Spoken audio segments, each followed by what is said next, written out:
Hello दोस्तों, हम लेकर आए हैं फिजिक्स का क्वेश्चन मैट्रिक के लिए। तो दर्पण से क्वेश्चन है, सिर्फ दर्पण है, परावर्तन के नियम के क्वेश्चन है।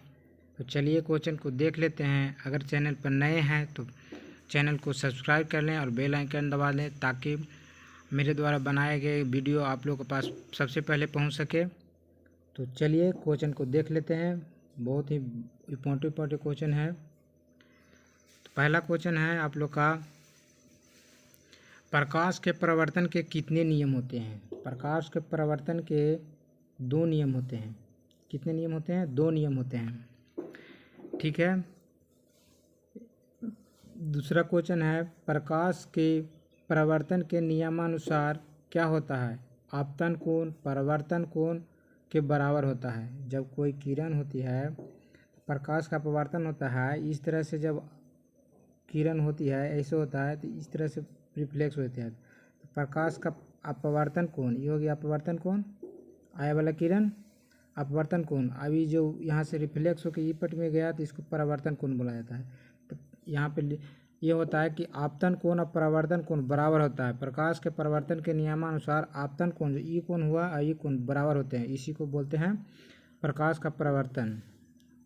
ठीक है। अगला क्वेश्चन है आप लोग का, समतल दर्पण द्वारा बना प्रतिबिंब कैसा होता है? तो जब भी समतल दर्पण में कोई भी प्रतिबिंब बनता है, मान लीजिए कि एक समतल दर्पण है। समतल दर्पण है इस तरह से। समतल दर्पण में कोई भी प्रतिबिंब बनता है, जैसे बनेगा सीधा बनेगा, सीधा एकदम वस्तु के सीधा बनता है इस तरह से। ठीक ना, सीधा बनता है और आभासी होता है, काल्पनिक होता है, आभासी होता है। तो समतल दर्पण द्वारा बना प्रतिबिंब आभासी और सीधा होता है। ठीक है। अगला क्वेश्चन है, समतल दर्पण की वक्रता त्रिज्या होती है? तो समतल दर्पण की वक्रता त्रिज्या अनंत होती है, इसका कोई सीमा नहीं होती है समतल दर्पण की वक्रता त्रिज्या की। ठीक है। अगला क्वेश्चन है, जब क्योंकि इस तरह से जब समतल दर्पण रहता है तो इसका वक्रता केंद्र कहाँ पे रखेंगे? गोलीय दर्पण रहेगा तब ना इसका गोल रहता है, इसका वक्रता केंद्र होता है। समतल दर्पण तो इसका कहाँ पे रखेंगे? तो अनंत होगा। ठीक है। अगला क्वेश्चन है, परावर्तन के विचलन कोण का मान होता है? परावर्तन कोण का विचलन कोण का जो मान होता है, विचलन कोण का मान होता है 180 डिग्री -2 कोण आई। आई मतलब परावर्तन हो गया। ठीक है। -2 आई परावर्तन आई। ठीक है। अगला क्वेश्चन है, यदि प्रकाश का आपतन कोण 90 हो तो प्रकाश के परावर्तन कोण के लिए विचलन कोण होगा? तो इसका मान हो जाता है 0 डिग्री। प्रकाश के आपतन कोण अगर 90 डिग्री हो तो प्रकाश के परावर्तन कोण के लिए मान विचलन कोण जो होगा 0 डिग्री के बराबर हो जाता है। ठीक है। अगला क्वेश्चन है, क्योंकि काहे होता है, इसको जैसे देख लेते हैं।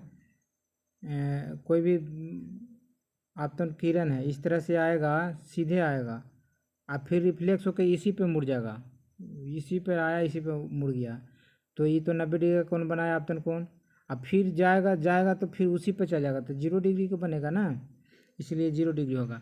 किसी दर्पण की फोकस दूरी वक्रता त्रिज्या की कैसी होती है? तो वक्रता त्रिज्या की आधी होती है। किसी दर्पण की फोकस दूरी वक्रता त्रिज्या की आधी होती है। ये हम पहले भी बताए हैं। फोकस दूरी इस तरह से होता है, जब वक्रता त्रिज्या इस तरह के दर्पण है, अवतल दर्पण है, तो यहाँ पे केंद्र वक्रता त्रिज्या होता है, यहाँ पे फोकस दूरी होती है एफ हो जाता है। ठीक है। तो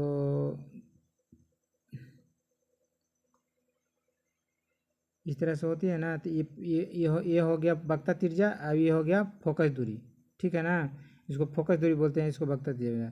तो जो केंद्र जो होता है, यहाँ से यहाँ तक जो दूरी होती है, इसकी आधी होती है फोकस दूरी। यहाँ से यहाँ तक की दूरी आधी होती है, वही लिखा गया है यहाँ पे, किसी दर्पण की फोकस दूरी वक्रता त्रिज्या की आधी होती है, वक्रता त्रिज्या की आधी होती है। ठीक है। अगला क्वेश्चन है, सोलर कुकर में कौन सा दर्पण उपयोग होता है? तो सोलर कुकर में अवतल दर्पण को उपयोग किया जाता है। किस दर्पण को? तो अवतल दर्पण को। अगला क्वेश्चन है, हजामत बनाने के लिए कौन सा दर्पण उपयोग किया जाता है? हजामत बनाने के लिए अवतल दर्पण, हजामत बनाने के लिए अवतल दर्पण का प्रयोग किया जाता है। किसी दर्पण का दृष्टि क्षेत्र बड़ा होता है। किस दर्पण का दृष्टि क्षेत्र जो होता है बड़ा होता है? तो बड़ा होता है उत्तल दर्पण को दृष्टि क्षेत्र बड़ा होता है। किसी दर्पण का दृष्टि क्षेत्र बड़ा होता है। उत्तल दर्पण का होता है प्रतिबिंब की ऊंचाई। किस दर्पण के दृष्टि क्षेत्र बड़ा होता है? यहाँ पे मिस्टेक हो गया है, बड़ा होता है, यहाँ पे अवतल दर्पण होना चाहिए। ठीक है, यहाँ पे गलत हो दिया है, अवतल दर्पण होगा। ठीक है, अगला क्वेश्चन है, प्रतिबिंब की ऊंचाई तथा वस्तु की ऊंचाई के अनुपात को क्या कहते हैं? तो इसका आवर्धन क्षमता बोलते हैं। प्रतिबिंब की ऊंचाई तथा वस्तु की ऊंचाई के अनुपात को क्या कहा जाता है? आवर्धन क्षमता बोला जाता है। अगला क्वेश्चन है, गोलीय दर्पण की वक्रता त्रिज्या 40 सेमी हो तो उसकी फोकस दूरी होगी। तो फोकस दूरी ने बताया, फोकस दूरी वक्रता त्रिज्या की आधी होती है। तो वक्रता त्रिज्या अगर 40 दिया गया है तो फोकस दूरी 20 सेमी होगा। ठीक है, अगला क्वेश्चन है, उत्तल दर्पण में किस प्रकार का प्रतिबिंब बनता है? तो उत्तल दर्पण में जब भी बनेगा तो आभासी और सीधा प्रतिबिंब बनेगा। जब भी उत्तल दर्पण में प्रतिबिंब बनता है तो आभासी और सीधा प्रतिबिंब बनता है। अगला क्वेश्चन है, दर्पण की चौड़ाई को दर्पण का कहा जाता है। दर्पण की चौड़ाई को दर्पण को क्या कहा जाता है? द्वारक कहा जाता है। दर्पण की चौड़ाई को दर्पण को कहा जाता है द्वारक। ठीक है, अगला क्वेश्चन है, मोटर गाड़ी के चालक के सामने लगा रहता है कौन सा दर्पण? गाड़ी के मोटर गाड़ी के साइड मिरर के लिए उत्तल दर्पण का प्रयोग किया जाता है। ठीक है, अगला क्वेश्चन आ गया है, बहुत इंपॉर्टेंट क्वेश्चन है, प्रधान अक्ष के समानांतर चलने वाली प्रकाश की किरणें अवतल दर्पण से परावर्तन के बाद मुख्य अक्ष के जिस बिंदु से गुजरती है उस बिंदु को क्या कहते हैं? फोकस दूरी कहते हैं। क्या कहते हैं? फोकस दूरी। ठीक है, प्रधान अक्ष के समानांतर चलने वाली प्रकाश की किरणें अवतल दर्पण से गुजरती है उस बिंदु को क्या कहते हैं? फोकस दूरी कहते हैं। परिवर्तन के बाद मुख्य अक्ष के जिस बिंदु से मुड़ती है उसे फोकस दूरी कहते हैं। ठीक है, जैसे कि ये दर्पण है तो कोई भी वस्तु अगर वक्रता त्रिज्या पर रखी होती है तो यहाँ से निकलती है तो दर्पण से टकराने के बाद फोकस दूरी से होकर गुजरती है।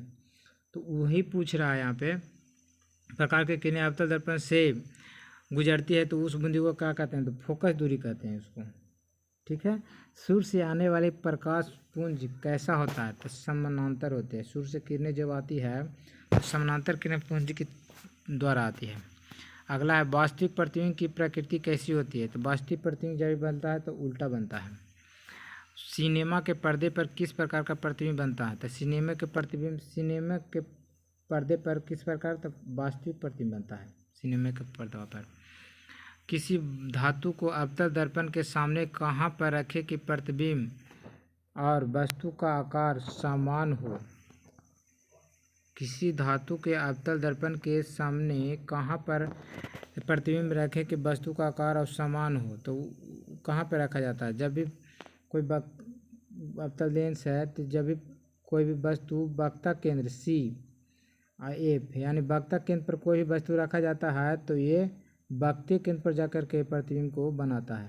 ठीक है, यहाँ पे आ फिर यहीं पे आके बनेगा, यहीं पे बनेगा वस्तु।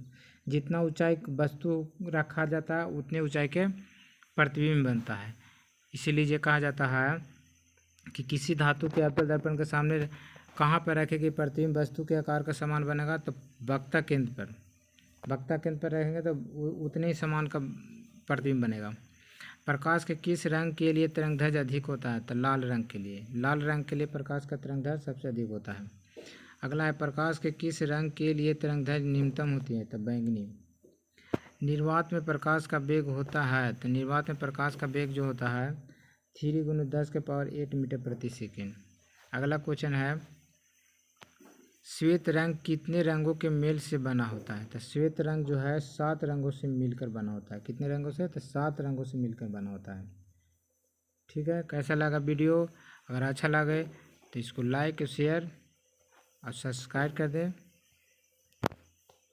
Thank you so much.